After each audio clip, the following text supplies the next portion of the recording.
to be made. If you could come up with some sort of contraption that you could, fit into like a Tim Hortons drive-through or a McDonald's drive-through that would just brush people's cars off, like they put a loonie in and it's done, you'd make a fortune. Oh, actually, easy, overnight.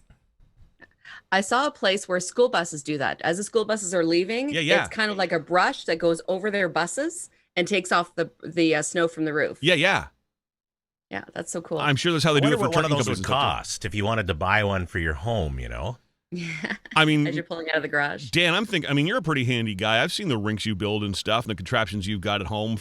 I mean, some PVC piping at Home Depot. I'm going to come up with something. All right, you planted the seed. You put the thought in my head. I am deadly serious, by the way. For those who don't know Dan, you're an outdoor rink enthusiast. This is your thing every year. You love. How many kids have you got? I have 3, and then there are neighborhood kids that always come to skate. But yeah, this is my 17th year, and I remember when I started, it was before I even had kids. And I thought, you know what? I remember when I was a kid, my dad always made us a rink, and I figure I would do the same.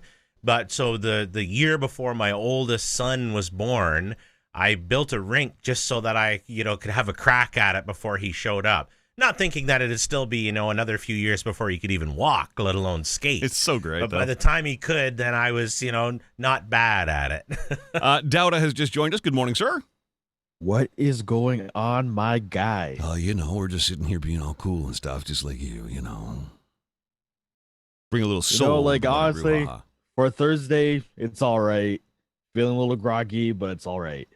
It's just wintertime. It's groggy. But yeah, Dan, I love the whole. Tell us about the ring. So I mean, you've got your own little mini Zamboni kind of thing, and the more videos I see of this online, the more I realize this is kind of like it's almost a who's bigger kind of competition between outdoor rink enthusiasts. You're all trying to come up with like the right contraption to flood the ice and smooth the ice. Yours is kind of unique. If I've got it right.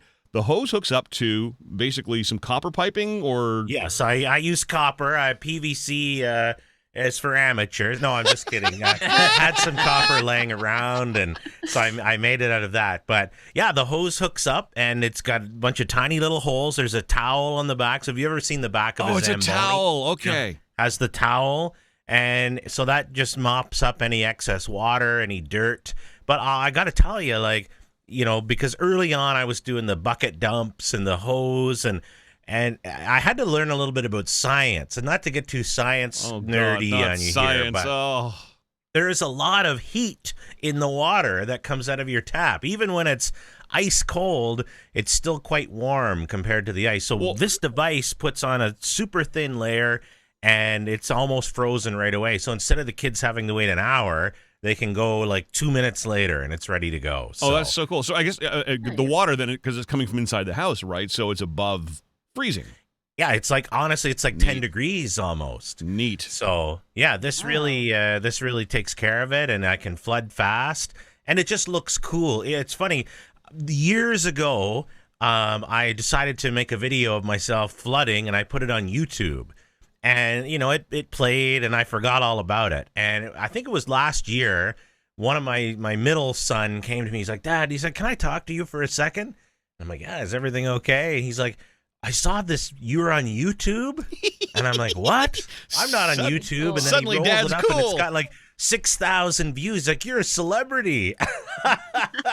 That's awesome. Wow. Hockey dad all the way. But thank you for the confidence. No, listen, I love it. I saw a guy the other day too, and he's modified a cooler, one of those coolers that has wheels on it, and he's got so he's filled it with water, and then he's got the little drain thing is dripping water all over, and yeah, he's hooked up to one of the handles. I guess he's dragging, like you said, a towel or something behind it, which looks super cool. So they had I don't know if you remember this. I haven't seen it in a long time, but this was maybe 5 or 6 years ago. On the Rideau Canal, they had this thing. I think it was called the FW60 Froster or something like that. Oh yeah, the old FW60. Yeah, that thing. And it was, but it had like a 30-foot boom on it. And I'm like, that's my invention, but it just has wheels on it. Anyway, and it worked pretty good. But I was gonna file a patent claim on that. I was gonna say you should have patented it there. were they actually like Zamboniing the canal? Well, it didn't shave. That was the thing about it. And mine doesn't either. It didn't shave. All it did was put another layer on top. Okay. But it was the exact same principle. It was a big boom, and it put water out, and the towel mopped it forward. It makes incredible ice. That's just someone who saw your YouTube video and said, "Oh yeah." Yeah. What I wanted bigger. to know though is who came up with the name FW60 Frog? Like, what does the FW and the 60 stand for? Who knows? Like I ask that. I do a lot of photography, and I ask that all the time with camera model numbers, like and file names, and why is it this and why it's who cares? I'm gonna have the C297A-4, please. But okay, I mean you know as well as I do. You get into some of these radio messaging forums, and people start talking about microphones and things, and it's yeah, you've got the SM7, yeah, but it's not the SM7B. Well, it's funny. Eric and I were having this discussion online yesterday because he was looking for a new mic, and I'm throwing all these, mic models at him, right? and like I know. Mixer models. I was like, huh? And I don't even understand half of them myself, but it's just what they're called, so you go with it. Speaking of which, so I posted yesterday about what schools can open come Monday, what schools can't, and it depends on what your region is, what health unit you're part of, whatever else. And our friend Tara, Finn's mom, posted something about she's kind of between two different school zones. And anyway, that led to a whole conversation. Here's what I've realized from this, not having kids. And Kathy, you've got kids. Dan, you've got kids. There's a whole language that parents speak that I was not even aware of. Let's just, here's Myriad's follow-up to Tara's question about what board applies, blah, blah, blah, blah, blah. Is it UCDSB? They could take a regional approach and send LGL area back, but keep EO online. That's what CECCE did, spanning Ottawa to Trenton, so I guess we'll see. The only thing I can think to reply is LMMAO. I don't what does this even mean? And the sad thing is, I know exactly what you just said. I know you do. But I'm looking at that. I'm looking at that before coffee this morning, just thinking, nope. Nope. That's a hard no for me. Yeah, no, it's all these letters, and it's funny because when regular school's in session and before COVID and everything else, there's a couple of different websites because I'm out in Leeds, Grenville, and Kempville. So anyway, on snow days, because there's a lot of rural roads out here, so you can get a section of the county that's like buried, and all the other roads are fine, and all the buses will be canceled. So my children have been able to navigate these bus websites better than myself because they'll come running up the stairs. Oh, school's canceled. School's canceled. The thing is, we live next door to the school. It's literally 500 feet away. They don't take a bus. But on the snow day, they're bugging to stay home. Oh, we're not going to do anything in school. We're just going to watch movies and all right. Do that at home. Yeah, I mean that was my whole thing in high school because I lived close enough that I had to walk. I couldn't take a bus to school. So like, oh, the school buses are canceled, but the school's still open. So like, I'd show up and like every single class we'd just be like, okay, what are we watching? What movie were we watching? Hell yeah. Who brought VHSs or DVDs to school? And it was just absolutely incredible. Oh, that is so me with middle school though. It's like back in the day. I mean, I stopped taking school buses in middle school, but in high school I did. But just for middle school, for me at least, that it was so close to where I lived that we just walked to the point where we had to cross the street on like the main road, and then because where my house was literally across the street from the bus stop. My brother and I at times would literally have to book it across the street before we get hit by a car. Having to go through middle school, I'm like, okay, we survived this day. You never know what's going to happen the next. So many days I wished I was a bus student. But yeah, I wasn't. I was like just like a half kilometer shy of being a bus kid. That was kind of the same thing with me. It was actually really funny because I lived on the same street as one of my neighbors. Her daughter was in grade 9 at my high school. I was in grade 12 at the time, and I couldn't take the bus, but she caught the school bus in front of my house. She lived like just like 2 doors up and across the street, but she caught the school bus in front of our house every morning, but I couldn't take it and I had to walk. You know what? I used to, sorry, Kathy, go ahead. No, I was just going to, when I lived in Dawson City in the Yukon, and there, of course, you don't really need a bus. It's not all that big of a town. But no, you need a dog sled, right? Yeah. Yeah. Well, on days when it was like minus 45 and you would freeze getting to school, no doubt. Those are the days that, the school would be closed. But otherwise, was that uphill both ways, Kathy? What's that? Was that uphill both ways? Yeah, exactly. Yeah. Yeah, in your grandfather's pajamas. Yeah. This is the Morning Brew. I'm the milkman, John Milky. Our guest this morning, by the way, people are asking on Twitch, Kathy Jennings from Swift Current, Saskatchewan. Daouda from the thriving metropolis of Canada, Ontario is with us. Eric from No Man's Land, my neck of the woods, South Keys-ish. And Dan Mellon, professor extraordinaire at Algonquin College from Kemptville, Ontario. And you're welcome to join us as well. Join the conversation of the Morning Brew. Our number in the studio for calls, for texts, is the same as our Zoom ID, 613-606-8786. Did you all see the snow men, the snow people that were built right outside the U.S. Embassy here in Ottawa? We've got I saw them Snow build Biden and and Snowballa Harris. Snowballa Harris. Snowballa Harris. Snowballa Harris. So people have I saw them posted like a couple days ago, like before the inauguration, like where it was just Snow Biden and Snowballa Harris, and somebody went back and updated it to say President Snow Biden and Vice President Snowballa Harris. So they changed the sign on it. Anyway, whoever did that, good on you. That's going viral right now. I've sent it to all my friends in the U.S. See, we love you. We love you. We're thinking of you. And it's so simple too. It's just it's a couple of your standard snowmen, snow people. One's got a cutout of Joe Biden's face. The other one's got a cutout of Kamala Harris's face. It's fantastic. Yeah. Did you guys see the other one that was like 25 feet high in the front yard of that house? That's in Orleans. They do that every year. Yeah, it's like. They must have had some like cherry picker or something to put that one up.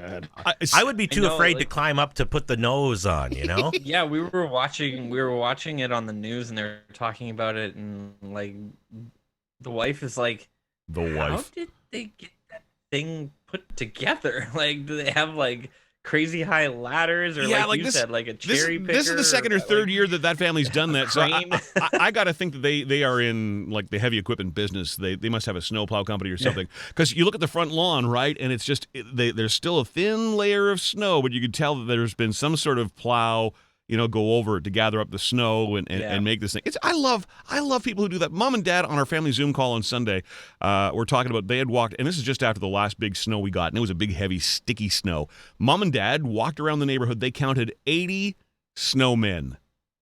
Well, it was perfect snow for that. Oh, I mean, just the last snowfall, And perfect. They're only walking a couple of blocks, but I mean, if they're seeing 80, I love that people went out there and did that. Yeah, we built a snow ramp, and I don't think we had intended to. My daughter, who's 10, she's like, "Come on, let's go out and we'll slide in the snow." And so then we got sort of making a pile, and then a bigger pile, and then of course my wheels start turning in my head. I'm like, "Oh, let's build a giant snow ramp." For what?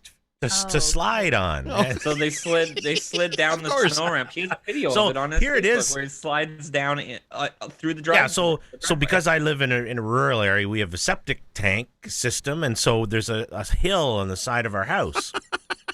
So I'm like, well, let's build a giant ramp on top of that. Why not? And what I thought would be a 20-minute job turned into a 4-hour job. And then but we finished it off, and everybody was happy, but then I got in the house and I sat down and I couldn't get up. My old arthritic bones reminded me that I am not 21 anymore. Yeah, but look, you got 100 hits on YouTube, so there's that. Yeah, that's right. You're a celebrity on YouTube, Dad. Like, are people stopping you in the streets of Kemptville? Oh no, you can't stop in Kemptville anymore. It's all traffic circles. Yeah, so now, with COVID and not gathering outside and stuff, they're still, their kids are knocking on the door, or they phone the house. They're like, Can I slide on your hill? So now I'm taking bookings. So say, we'll stay in if you want to go out and slide for a little bit. And okay, Johnny, you're on from 5:30 to 6. And anyway, we're working it out. It's like an online I'm waiting for bylaw to come and, say that I'm running some kind of illicit operation. Yeah, your business is supposed to be closed. It falls under subsection QRF, whatever. You can't go to the canal if you live in Kempville, but you can come to Dan's house. Okay, so let's talk about this. We can all go skating at Dan Mellon. So is this a solution? So I mean, this is what they're saying about the Rideau Canal, right? Is that they're opening it, but it's only for people who live in Ottawa. So is that Dan? Like, is that a thing? Like, you're in Kempville, therefore not in Ottawa, therefore you're not allowed on the canal? Yeah, you stay out of our backyard, Mister. And so, but here's the funny thing: if you know that, like, Ottawa is one of the biggest places in the world, if you look at the actual boundary. Oh yeah, I am literally here in Kempville, 7 kilometers from the Ottawa boundary, right? It's this imaginary line through the forest at the spot where we are. If you crossed over, I don't know if you'd even know. But what if I lived on the other side of the forest? Could I come and use the canal, or do I have to live, right down there to be able to do it? What if your property straddles both lines?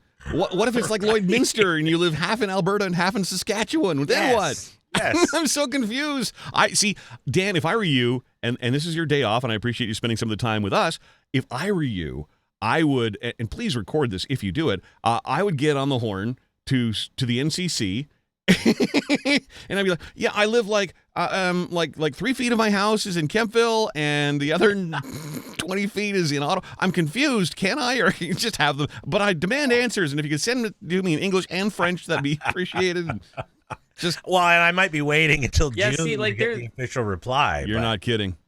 Yeah, and they're not. It's not even like if you live in Ottawa. They're saying like if you live within a certain number of kilometers from the canal. Like it basically only if you live in like the Glebe, Centertown, whatever. So like someone like me, I live in South Keys-ish, like John said. Well, what is the name of your neighborhood? I mean, my co-op it's a co-op, but I mean, I don't even know what we would consider ours. Like Hunt Club and Hawthorne is basically just the closest major intersection. South Keys-ish. So, exactly. Eric, would you consider yourself eligible to skate on the canal? No, apparently I'm not, because I don't live in like the Glebe, Old Ottawa South, or like Centertown, because that's basically the red. On the news the other day, they had like it all covered in red, like a red circle to say this is the only area you can live in to be on the canal. So keeping an eye on you then. You have to live within like 3 kilometers or 5 kilometers of the canal or whatever. Is this now somebody's actual job to start asking people for ID on the canal? And I'm sorry, you're from outside the perimeter. Get off. Yeah. I'm going to give you a fine. What's that, cross street? Yeah, I don't think that they're gonna be like that. I mean, that's what they said. It's gonna be impossible to actually ID people, but they're just asking people to not show up if they live outside of this area. Guys, so, can I tell a funny canal story while we're talking about the canal? Bang, we. So this was a couple of years ago. My oldest son at the time, was probably about 10 or maybe 11. And so we started at Dow's Lake and went all the way down to the end and back. And it was a snowy day. It was cold. Kids are getting whiny.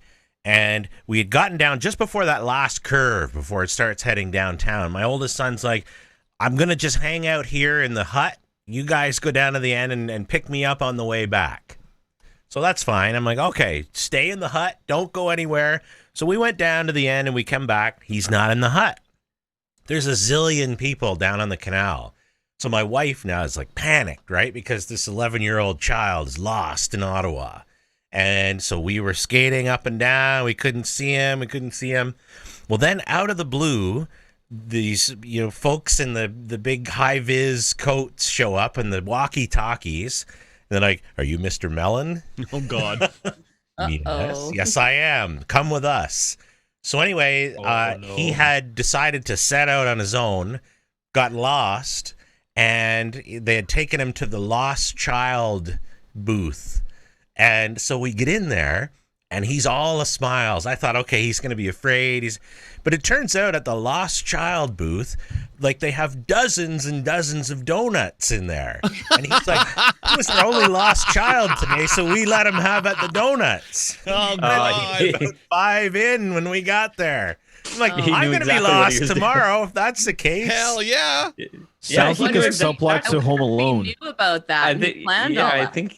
I think he had heard from somebody through the grapevine and be like, yeah, if you get lost on the canal, they give you donuts, man. Oh, sweet. Dad, I'm going to stay here, but I won't move. Wink, wink, nudge, nudge. Oh, that's fantastic. Yeah, exactly. What a brilliant kid. By the way, we're not the only ones confused as to what we can do, what we can't do. And it depends, like the government says this one day. And then, of course, you've got people who work for the government who do a whole other thing. I don't know if you all caught Martin. Martin is a guy out of Quebec. Martin is very upset. Have a listen to Martin here. Hello, everyone. Welcome to the Martin Conference of Press. Everyone is doing a press conference. I figure, fuck it, I'm going to do my own because I have to talk about a couple different things. But one main thing, which is a big fucking problem, okay? So first thing is first, okay, everyone is asking me, Martin, what do you think about the couvre-feu, or in English, it's called the purge?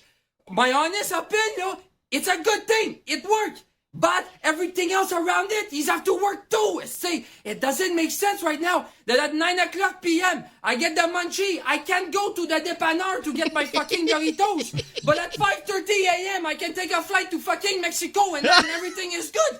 I mean, everything has to work together. Same thing with the school, okay? You send on the kid to the school. I understand it's important. The student, he get educated very good.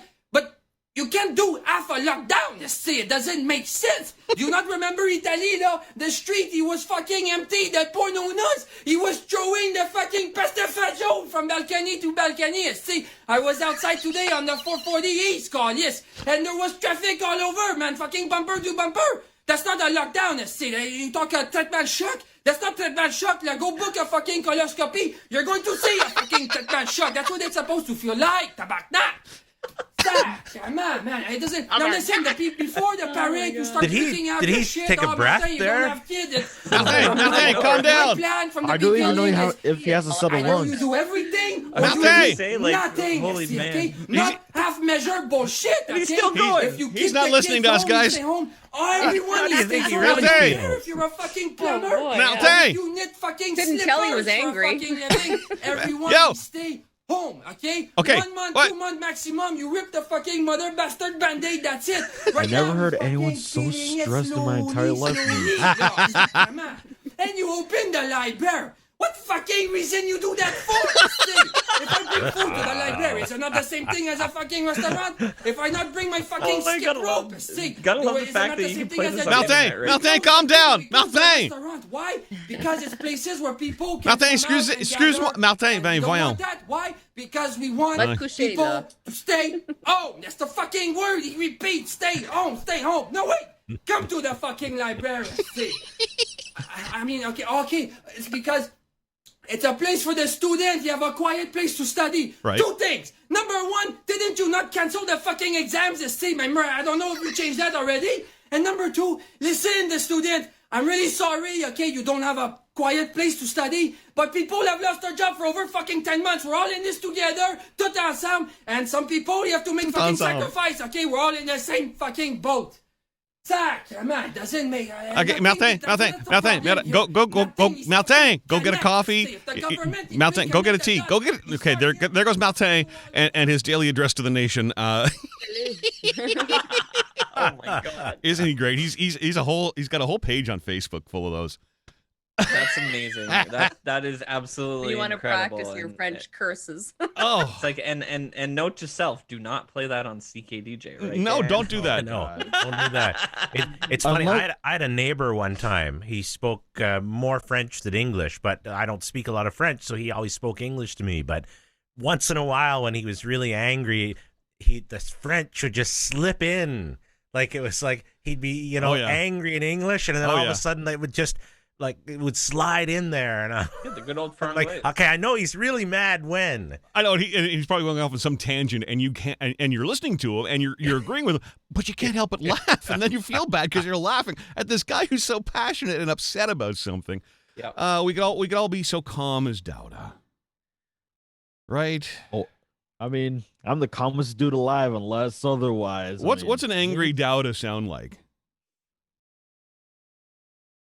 Here's the thing, like I rarely get mad though. That's the thing. I was like, he doesn't even know. He's never been angry. It's like it's only if someone really pushes my buttons though. That's the thing. Man, what does? I think Daouda, when you get angry, you get quieter. Maybe. I mean, hands will be throwing. Don't get me wrong, but at the same time, it's like I will find anything. Hands will be throwing like. I mean, like full on Flash Thompson from like the Sam Raimi Spider-Man, or heck, even like involving belts. Who knows, man? Belts. Might have my son, Baby Yoda, start looking some good butt. Yoda. I mean, come on, it's like the man's got the force. Like you can't go wrong with that. But either way, like I rarely get mad, but in terms of like some like pushing my buttons, then that's when like things are getting way too serious, involving like having to like push. It comes to shove, who knows? But I really get mad. But you strike me as a guy who would just walk away from conflict. You really do. Which I do to prevent like an hands being thrown. Yeah. Yeah. You just walk away instead of throwing your hands up. And...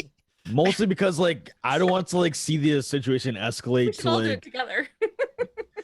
Now, do you get into online arguments with people like on social media? Oh. Honestly, majority of the time, not really, because I know that it's like I know that the person is seeking more attention involving. You got like, it. Spitting some like facts, but unless it's something that actually really agitates me, that's when I will comment. It's like, mates, like either shut your mouth or you end up like getting blocked, getting deleted, or getting canceled. Like that's what I would do. Speaking of which, Daouda, our good friend Neo Kiffmeister says, "Mr. Lego Man, you really easy to push your buttons every day." You are the last person to talk to, Kiff. So relax. Oh, here we go. Here we go. Relax. How it comes out. Yeah, well, yesterday I was discussing the Lady Gaga performance of the Star Spangled Banner. I loved it. Yes. And people wanted to fight and argue about it. About what? She was terrible. That was the worst trend. I'm like, come on, man. Like, okay. Watch it. Like, first of all, like I pretty much missed out the entire inauguration because I had a shift that conflicted with it. But when I heard my dad playing Lady Gaga sing the national anthem, I'm like this one, like this rendition absolutely slaps. And like, why would anyone downgrade it? I mean, the only person who had to downgrade the anthem is Fergie during the NBA playoffs from like, oh god, no, 3 years ago. I'm like, man, like that's the one person you have to roast in order to do that. But like, yeah, Lady Gaga, let's just say, I mean, how you perform a song is, it's always going to be received subjectively, right? Much like comedy is subjective. And I guess there are some people who are just purists, and the anthem should be this way and this way only, and how dare you put your own spin on it and your own interpretation on it. And it's kind of like when you remake a song or if you cover a song, right? You either stay completely true to that song or you take it in a whole other direction. And yeah, that's totally true. And I mean, I know we were watching it, the main part of it at the beginning of our news writing class yesterday with Jessica Brando, and she even said, like, there were some comments in the Zoom chat, and everyone was like, you would have never seen someone like Jennifer Lopez perform at like a Trump inauguration, especially the fact that she threw in some Spanish. And let's get loud. Yeah, I know, right? Like, but speaking of amazing performances, did any of you guys see the special that they had on last night? No, I couldn't stomach it. It was just dragging on and dragging on. It was just like, nope, no, I can't. With Tom Hanks. Tell me what went down. So it was absolutely incredible, to be honest. Like Tom Hanks, they had Bruce Springsteen, they had a bunch of different artists like perform songs and stuff. That was all a little over the top for my liking, but okay, carry on. But the tail end was kind of the really cool part. Was like probably one of the most epic like fireworks displays, and they had Katy Perry sing fireworks while like all the bursts were happening in the background. But it was one of the most incredible. And like they showed shots of Kamala and her husband standing by the Lincoln Memorial watching it, and Joe and his wife standing on the, I guess, the balcony of the White House watching the fireworks display. It was actually really well done. And you know what the naysayers will say about all that, right? Oh, it was brutal. Yeah.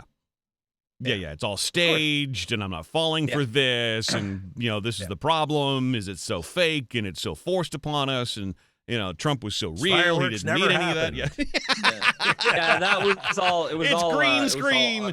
It was a green screen. It wasn't actual fireworks. Yeah. The best thing that came out of yesterday, and first off, well, the one of the funniest things that came out of yesterday, the Bernie Sanders memes that are going around, and I did one for BTR this morning. So there's gotta love Bernie, right? He's just this fuddy-duddy looking old, and I love Bernie. He's brilliant and he's passionate, but he's this fuddy-duddy, balding, gray-haired guy who really has never really learned to dress himself properly, and he's in like this overcoat and these brown hand-knit mittens, and his arms are crossed and his legs are crossed, and he's just sitting on a chair, socially distanced with this look on his face like he's just, Matt's like pull up an example of this meme though. But the look on his face is like, I've been in this restaurant for 45 minutes. I put my order in. I don't even have a coffee. And people are just, now Bernie is appearing in the weirdest places. Photoshop.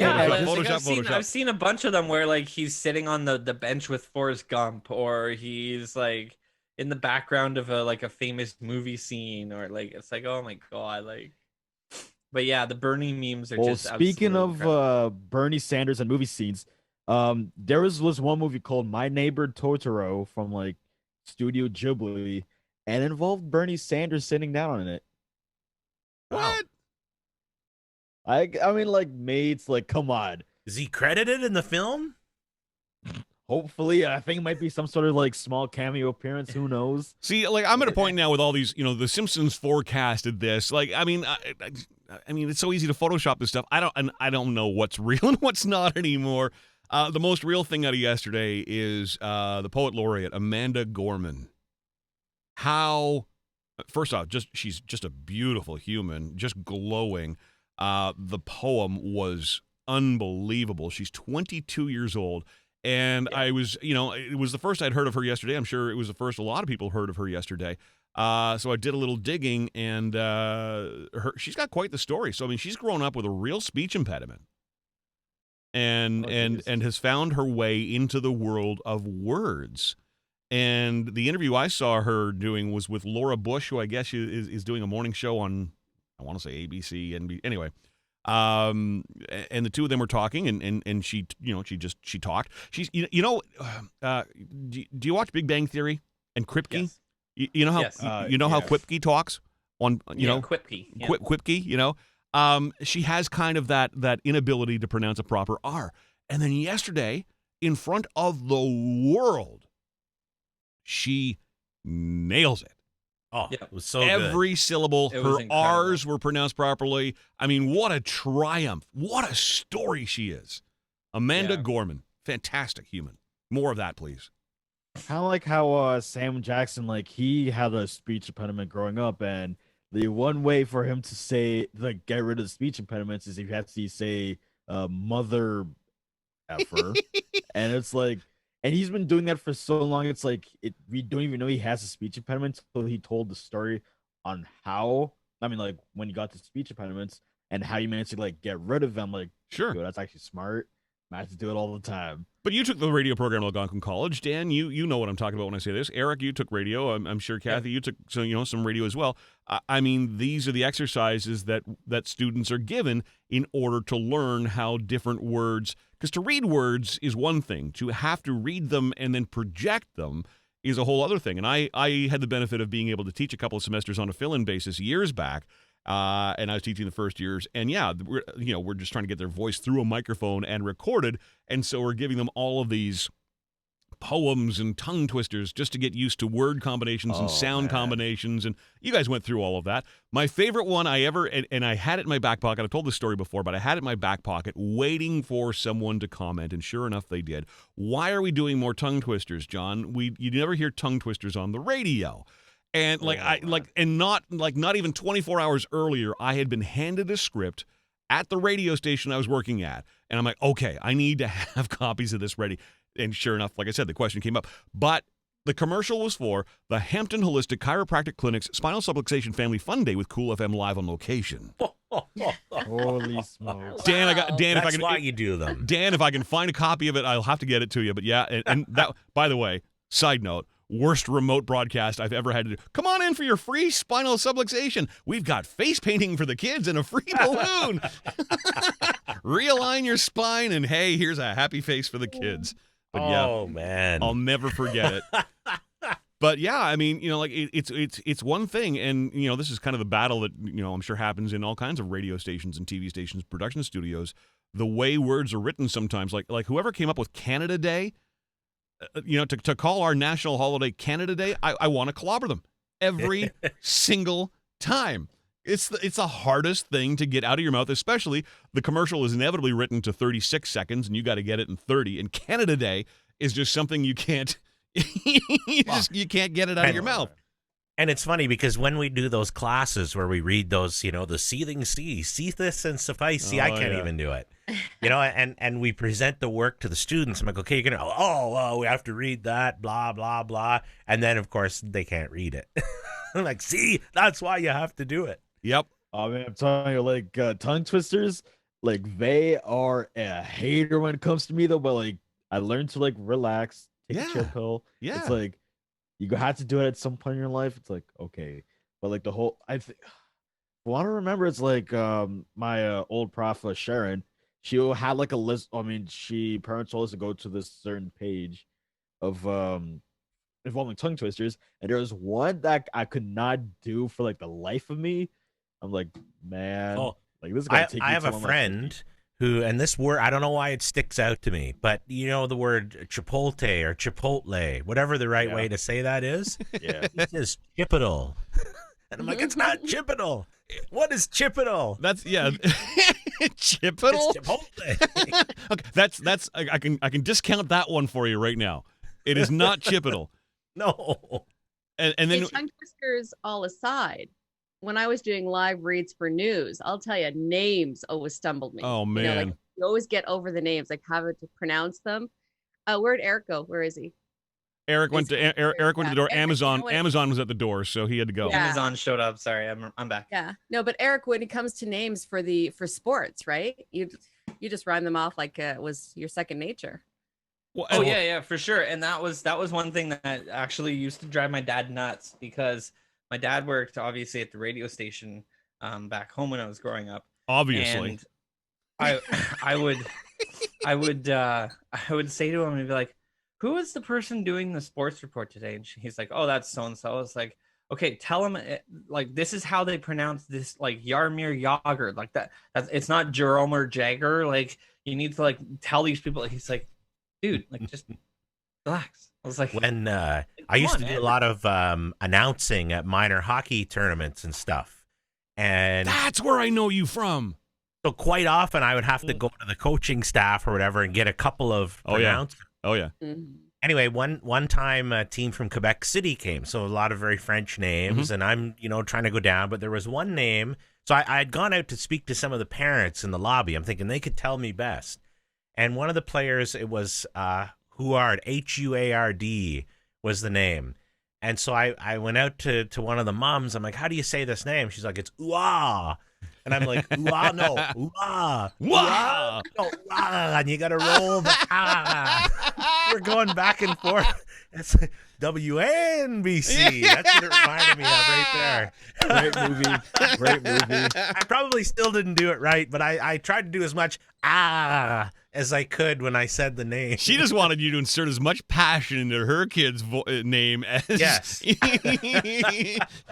Not her first rodeo, man. But you know what? I got to do a couple of Stu was very, very generous and was going to be doing like breakfast in Barbados or whatever else. The station's going to be off somewhere. And this is prior to me having been able to do some of the NHL All-Star Game stuff with Stu. But they had me fill in for a couple of weeks doing some Sens PA stuff. And that is part of the ritual for the PA announcer and for the broadcast team is they go and they meet with the marketing staff and the PR staff for each team, and they make sure that you've got the pronunciations down for players. And you've got players from all over the world, and you could have the same name twice on a list, but one has been Canadianized, the other is still, Slovakian. And they're pronounced completely differently, and you've got to actually write it out phonetically. And I mean, the fear of screwing it up.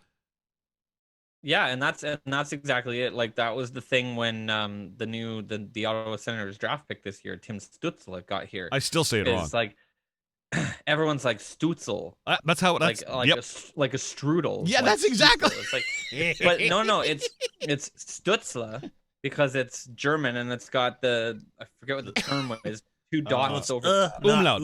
The umlaut. It's like Stützle. Yeah, it's Stützle. But and I mean, yeah, he said this is how you spell it. He goes, realistically, like whatever, if you want to spell it UE, go ahead, but it's U with the 2 dots over top of the U. Like, and it's pronounced Stützle, not Stützle. Oh, really? Yeah. I'm never gonna get. By the time I get it right, they'll trade the guy. Typical Sens fashion. Speaking of sports, Eric, what are some of the highlights last night? You had the Oilers and the Leafs. I know what happened there. Yeah, so the Oilers came out with a 3-1 win in Toronto last night. Leon Draisaitl got his first goal of the season as the game-winning goal in that game. The other all-Canadian matchup was quite the exciting game. It ended up 6-5 in overtime. Actually, in a shootout, Vancouver beat Montreal. Oh, shootouts are always fun. Cool. In that game, Tyler Toffoli, the former Ottawa 67s player, got his first hat trick. So he got a hat trick with Montreal. I mean, it's his 4th, I think, of his career, but his first with Montreal. And Bo Horvat got the shootout game-winning goal in that game. Other than that, former Ottawa Senator Mark Stone scored the game-winning goal in a 5-2 win by Vegas over the Arizona Coyotes. St. Louis lost 2-1 to San Jose in a shootout. Tomas Hertl got the shootout game-winning goal there. That's exactly what Kathy's talking about. Tomas Hertl and Tomas Hertl. Yeah, Kathy's just sitting there nodding her head. See? Yeah, exactly. And then Minnesota beat Anaheim 3-2. And the only other kind of sports thing to talk about is the Toronto Raptors did lose last night, 111-102, the Miami Heat. In the loss, Fred VanVleet had 24 points, 5 rebounds, 9 assists. OG Anunoby had 18.7 rebounds, 3 assists, and Spicy P, Pascal Siakam, 18.6 rebounds and 2 assists. Dude's called Spicy P? Yeah. I love it. He actually has this. He actually has a hot sauce that's called Spicy P. Sounds like it should be on First We Feast. Hot Ones. Yeah, Hot Ones. Yeah. That's a great show. That is thank you. I was trying to remember the name of that. I was trying to describe that show to somebody the other day. That's a great. If the listener's not seen Hot Ones, I can't remember the host's name, but they sit down with a celebrity. Sean Evans. All right, so they sit down with a celebrity, and what is it? They've got like 11 different hot sauces all picked out. Okay, so pretty much Sean Evans, he has 10 different all right hot sauces, which represents like 10 different questions, and most of the time the guest would actually go through all of it, but there will be times where I'd be dead at one. I would be dead on the first one. Yeah, like there'll be some guests who like bail out within like maybe like the first 4, maybe 5 wings. Yep. Like for example, DJ Khaled, he bailed out within like the first couple wings. Yeah. I'm like, man. And it was like either way, great show. In a way, like my podcast, it's like in a way similar in a way, but it's like not really because don't want to get that copyright claim. Like, but it's just like it's like the vibe though, pretty much. Yeah, you're doing your podcast. You're doing what? Nachos? Nah, it was like I'd wish. Well, like, well, it's just not the budget. Nachos. You can do wings and wine. Come on. Yeah, Kathy. Wings right? and wine. Yeah, there you go. That's a Kathy thing. I know why I was trying to remember the hot sauce, the name of the hot sauce show. Lowell Green was on Monday and having a very difficult time speaking because he'd been to Kelsey's. He says, I go to Kelsey's all the time. He says, and I love a hot wing. He says, and I don't know. He says, I guess everybody who works there has got their own idea of what hot wings are. He says, we got the suicide. He says, my lips are blistering. He says, my wife then is taking these wings and like washing them off. And he was laboring trying to speak after these hot wings he had. I was trying to remember the name of the show just so I could reference it. Not that I think he would have known it. But yeah, I can't do hot stuff. I really can't. I actually got a story for that. I can't. And Neo says in the chat, he says, I would just leave the room if any hot sauce was on the table. Kiff. I like hot and sweet, but nothing super hot. Yeah. Like I'm a spicy kind of guy. It's like I really do like my hot sauces though, but there are times where like certain hot sauces will be too hot for me. And, like doesn't really matter. But that actually reminded me like this was like 7 years ago, 8 years ago, where like. To give you the picture, I used to be in the cadet program for like a good 7 years of my teenage life. And pretty much myself and a group of friends went to Montana's, and pretty much like a friend of mine, he ended up getting the suicide wings there. I ended up like taking just one. After that, my nose, my ears, my mouth, they were on fire. I'm like, it even like went on to like the very next day. I could still feel its effects. I'm like, mate. What kind of wings? What about you, Dan? Are you a spicy guy, Dan? I like the spice, but I'm getting too old to be able to tolerate it. And when I go out for wings, I'm like, I just want just a nice medium. Everybody looks at me like, oh, you're boring. I'm like, yes, but I want to have a boring night too. Yes. I also don't want. Yes, amen. Thank you, old man. Thank you. That's right. I'm shaking my cane at them when I'm saying it. I'm so with you. Get off my lawn, you dang. Here's one for you. It's true, though, Dan. It's true. Yeah, it is. I'm done trying to run from the reality. 4:00 in the morning, I'm up with the shits and the farts and the burps and the gurgles, and it's just like, you know what? I mean, just for a what? Nice medium. Like it was one thing back in my college days, I could win a free T-shirt for downing a bunch of prairie fire shooters. There's no prize at the end of this for me now. I'm 52 years old next month. Like there's not even a free T-shirt in it for me anymore, man. Like, I know, right?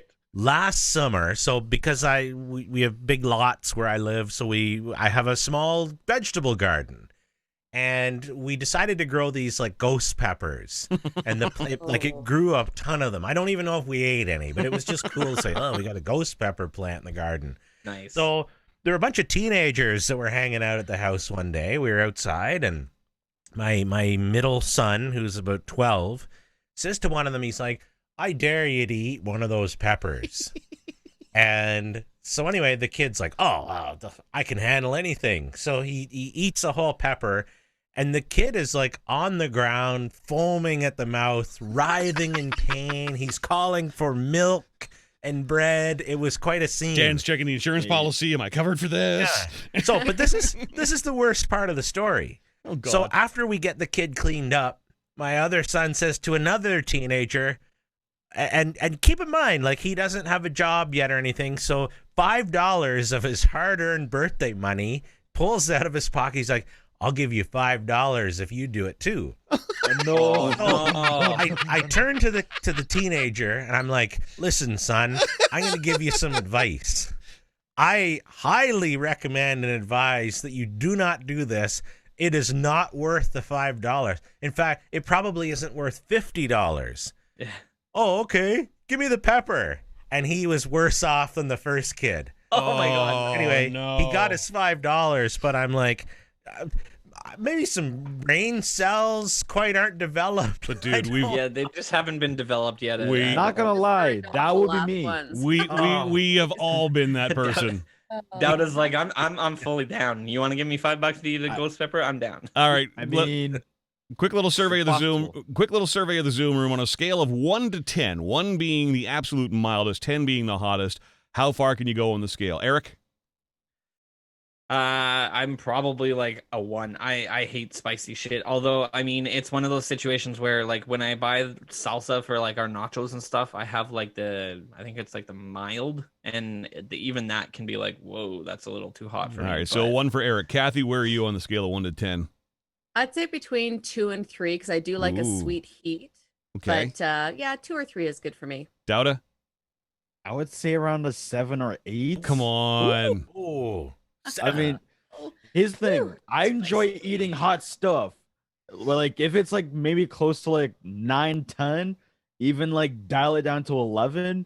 That's when it's like, nope. Man. Like putting the hot sauce down. But either way, for me, it's between 7 and 8. Okay, Dan? If it's early in the day, I can do a 4. But if it's late in the day, I'm a 2. I got to build in that 2-point buffer if it's after 6. But with beer, doesn't beer help? It washes it down quicker. Beer makes you want to eat more.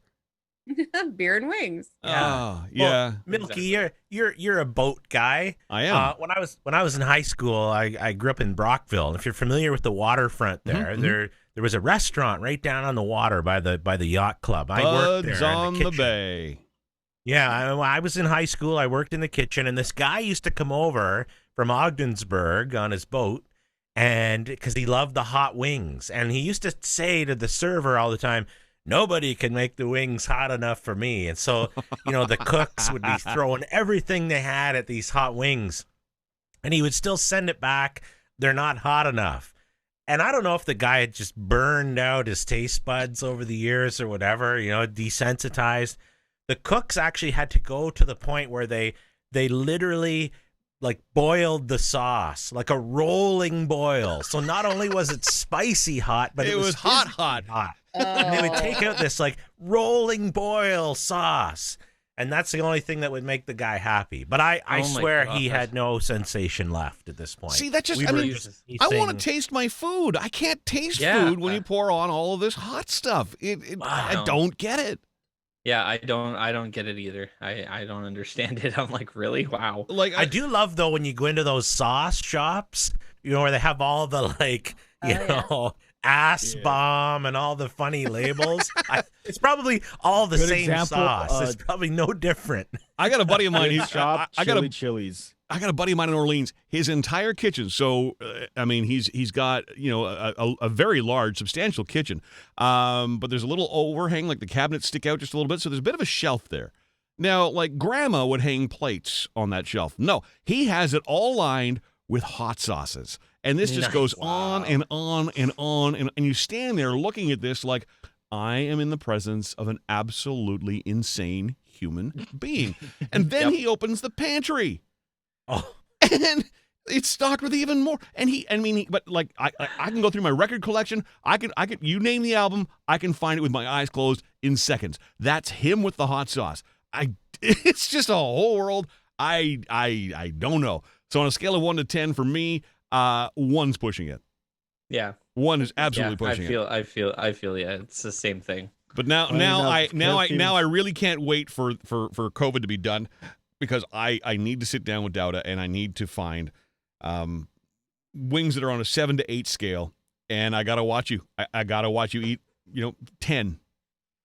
I mean, the thing is, like, actually reminded me how, like, when I was like starting off on my job, like just like within my first year, I would like buy bags of Takis chips, like the Fuego flavor, almost like every week, or either everyday basis or a week, to the point where let's just say my guts weren't too happy about it afterwards.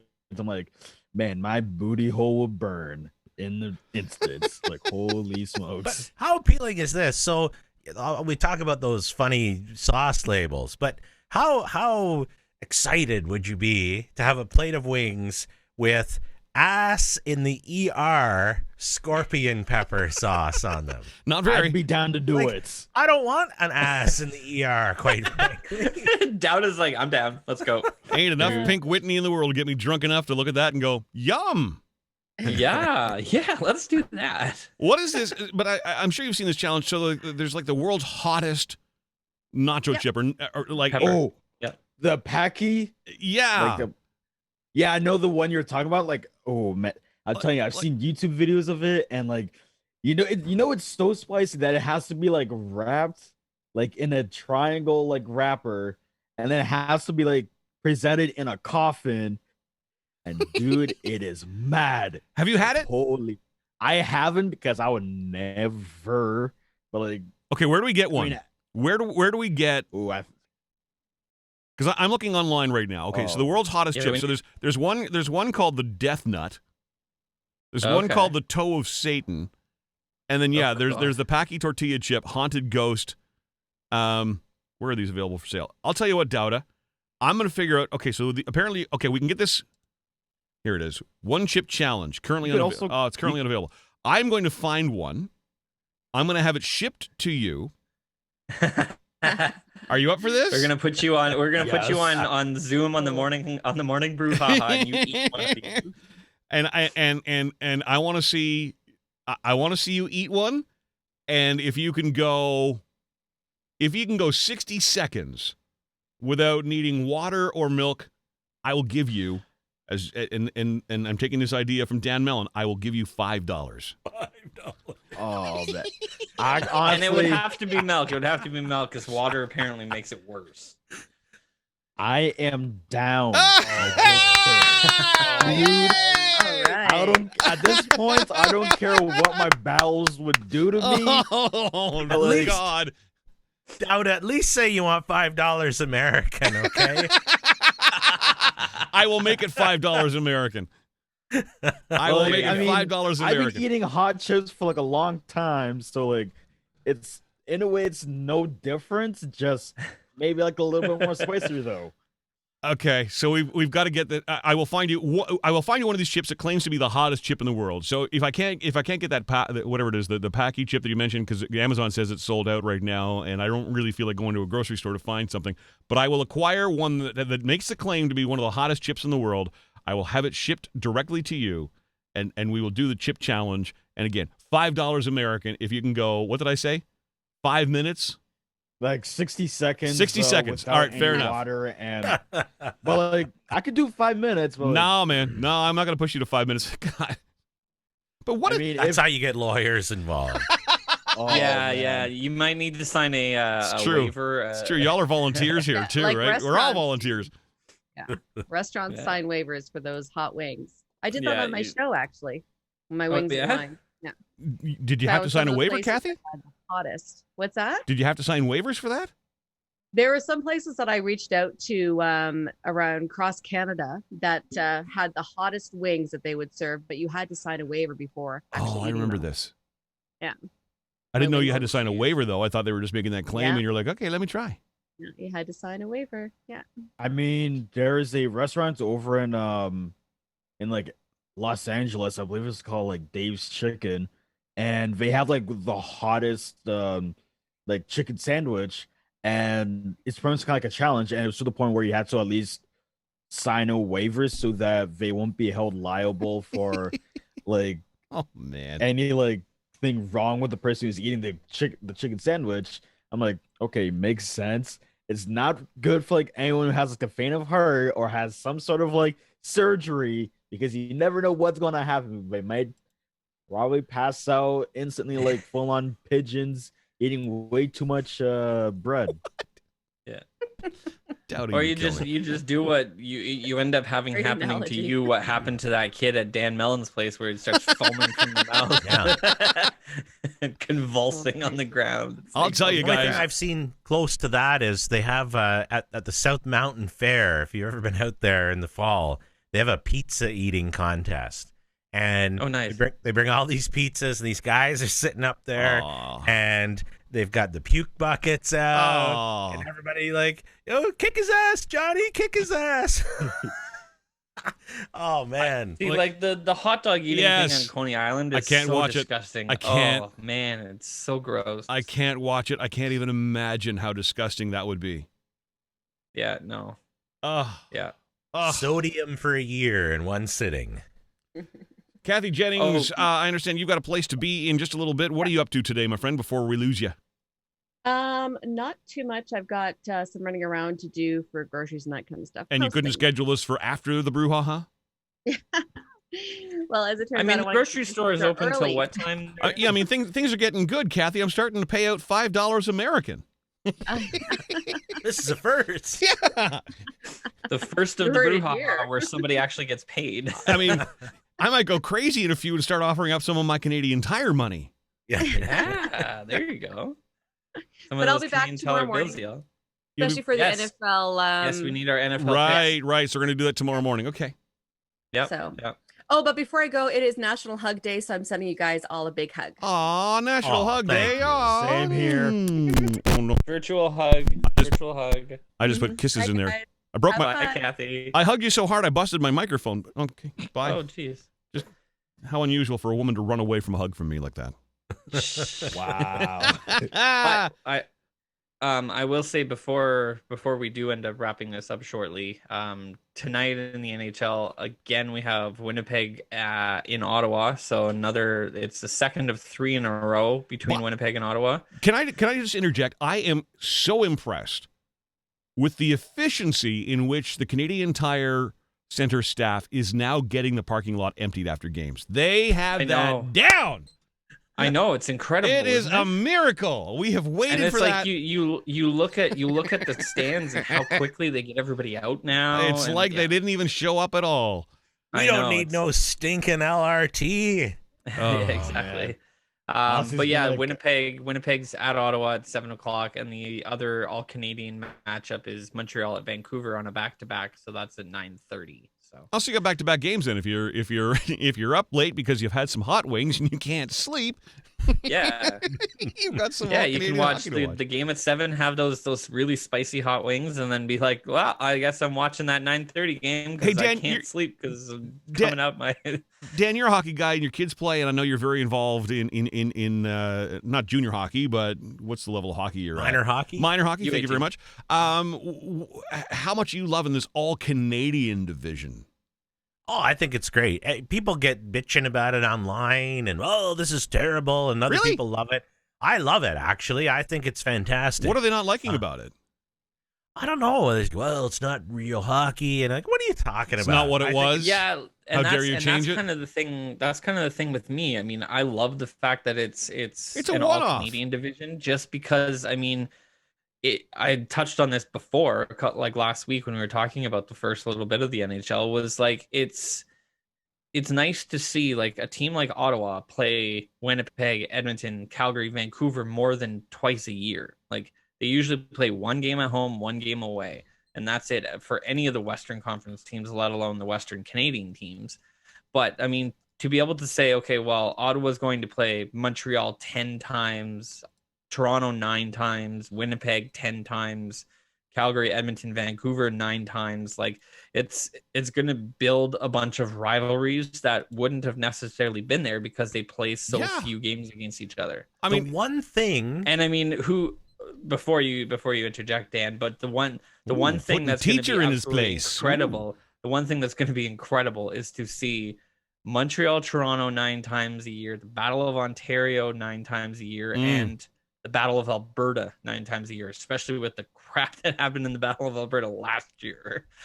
I was going to say the one thing that I think people are a little upset about, and I don't blame them. I guess you have to blame the league at the end of the day, but because, there are no, Ottawa's not playing Chicago, for example, it's always going to be another Canadian rival. The weeknight regional games, which are limited to the region with the blackout, when you have the two Canadian clubs and it's a regional weeknight game, they're going to be blacked out in both. So unless you live in one or the other, you can't see the game. So there's going to be more of those than if you were watching, say, like an out-of-town team. And despite that, so they're seeing, and that's a whole other conversation. But like the first night that the Sens and the Leafs were playing, first off, I bought Sportsnet just so I could finally, because I didn't have Sportsnet, there was nothing on Sportsnet, so why pay for it? But okay, for an all-Canadian division, I'm in. I'm all in. Give me Sportsnet, fine. And then I go to the 2 TSN channels, like TSN 3 and 5 were supposed to have the Sens Leafs game, and up pops the screen. This is blacked out in your region. So I get my TV through Tech Savvy. So I call them. They're like, "Yep, we're aware of this. We're trying to undo it." Blah blah blah blah blah blah blah blah. And then, like, even last night on my timeline, I'm seeing folks talking about how the game is blacked out on their TSN. So like it's blacked out on Rogers, but not on Bell and not on Tech Savvy, and it is like there's whatever there is. There's 8, 9, 10 different ways to get your TV service these days. But why? And Dan, maybe you know more about this than I do. Why is this happening? Where certain cable providers are having an issue with blocking this or unblocking it, I guess. Yeah, I mean, it's a bit of a mystery, and I know I've spoken to some other friends who had issues this past week with their provider and where it is. And I mean, there are clear regions drawn out where the blackout area is.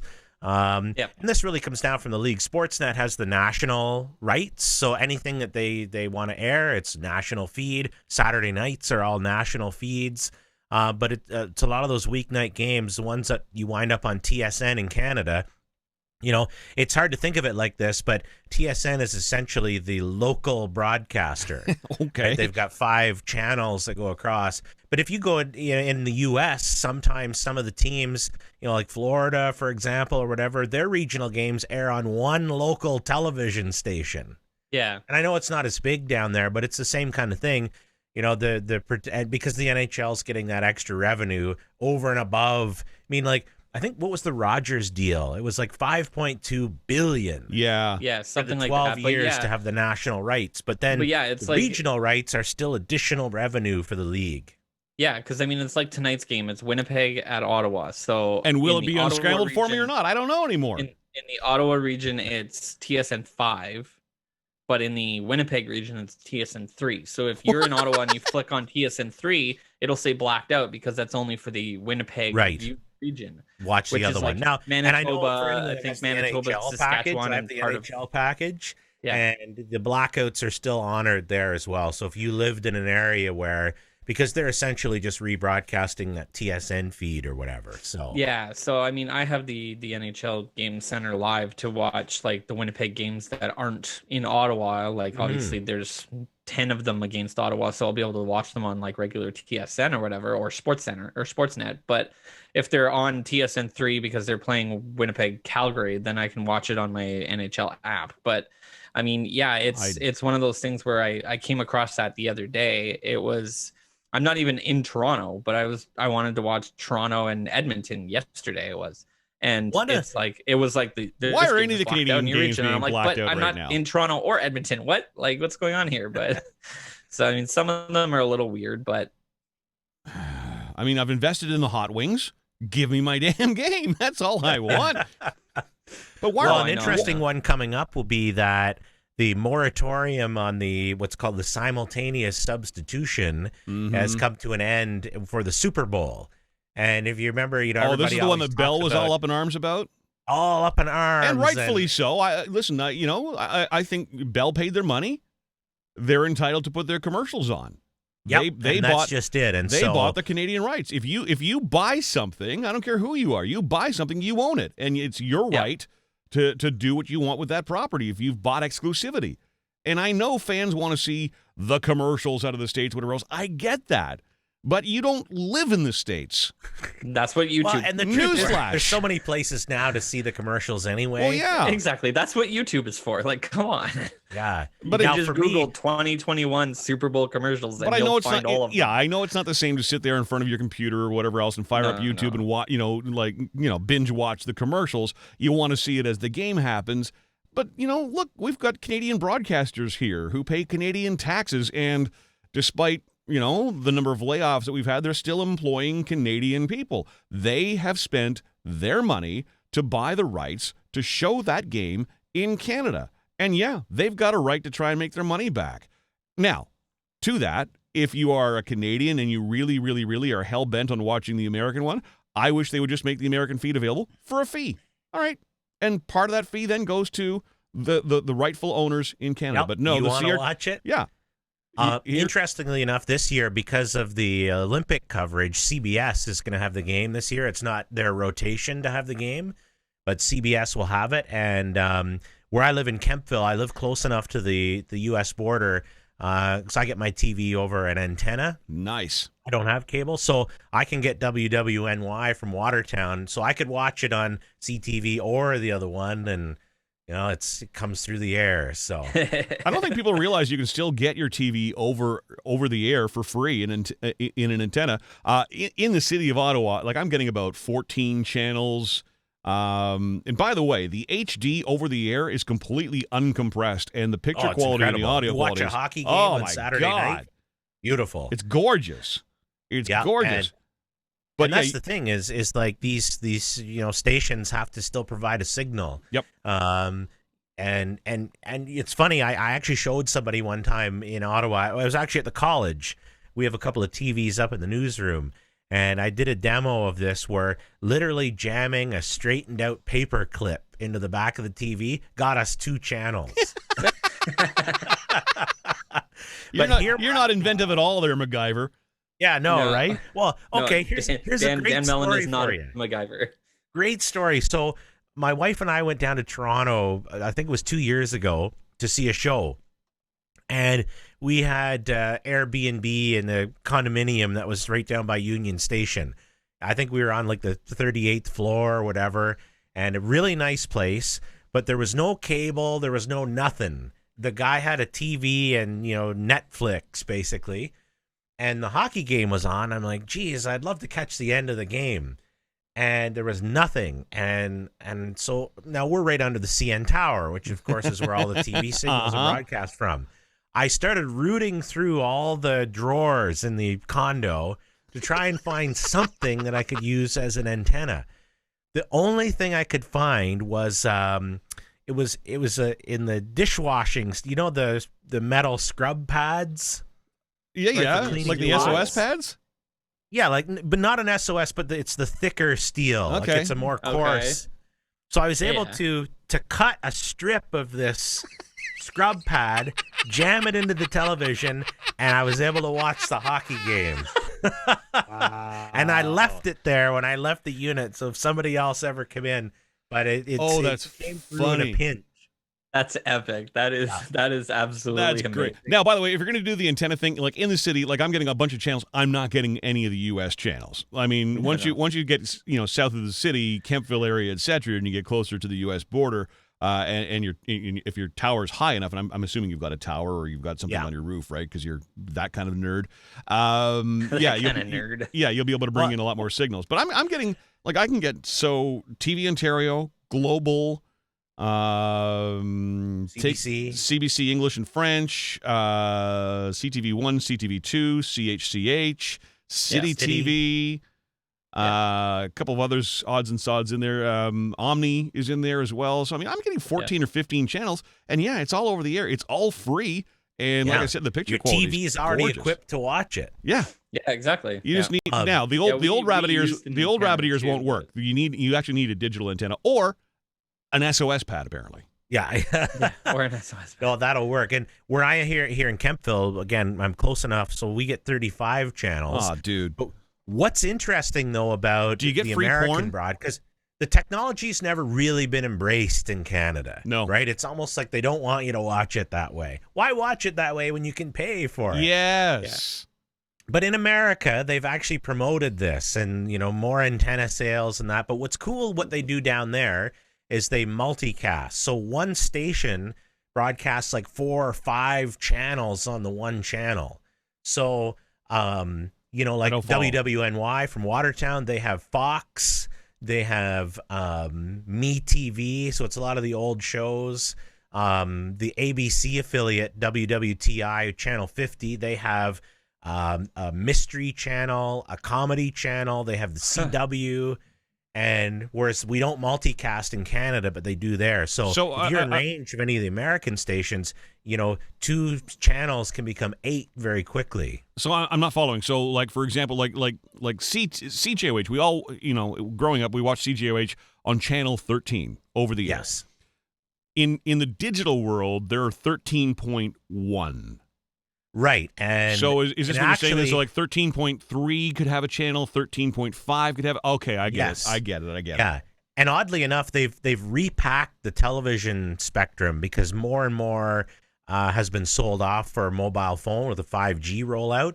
So as it is right now, the highest channel that's actually used anymore is channel 36, like UHF 36. Most of the stations have moved to UHF now, and CJOH, which was the last station on VHF in Ottawa, they actually moved to RF channel 16 about a month ago. Okay, that's what that announcement was, and a lot of people were very upset that they couldn't get that anymore. Yeah, so because you had to rescan. Now on your TV, it'll still say 13.1, just like CBC is 4.1, even though they broadcast on actual channel 25. So I know and I have a neighbor who lives across the street from me. He's 82, and I help him with his TV. Yeah. And I tried to explain this to him one time, and what do you mean? I'm like, just let me scan your TV. You'll get all the channels. So Dan, how do people contact you to come and set up their TVs for them? Exactly. Go to my website. Guys, we're going to leave it here. Time for BTR's Bigger, Better Boogie Break. Daouda's been quiet for the last little while. Last word to you. Anything you want to interject here? Yeah, and I noticed in the chat that there has been some of the COVID cases from JWLSS the dancer. Jules the dancer. And she said that CBC is reporting 162 cases in Ottawa. Ooh. But in Ontario entirely, there's 2,632 cases. So 162 in Ottawa, 2632 in Ontario. We had what did we have yesterday? Like 65, I think. I think it was even lower than that. 57. That's a massive spike. Okay, I mean that's what CBC's reporting, so that's what CBC's reporting. I'm not doubting them. I will wait and see what Ottawa Public Health says, and they typically do their release around 1:30 this afternoon. 12:30. Yeah, but 1:30 New Brunswick time. Yeah, there you go. Wait, did you move to New Brunswick since yesterday? Fine. That's my excuse whenever I screw up a time zone. Yeah, but that's New Brunswick time. I mean, we lost all sense of time, the moment the pandemic started. Dude, it's all blurs. Yeah, exactly. It's like, what day of the week is it today? Daouda, thank you for joining us. Dan Mellon from the Algonquin College radio program. Eric from South Keys-ish, and me, the milkman. I will carry on by myself. Do the heavy lifting. BTR's Bigger, Better Boogie Break kicks off with a song for everybody like Daouda, who loves the hot wings. The Morning Brew. Ha. Get it on demand wherever you get your podcasts. Everybody who joined us, Kathy as well, thank you from BT.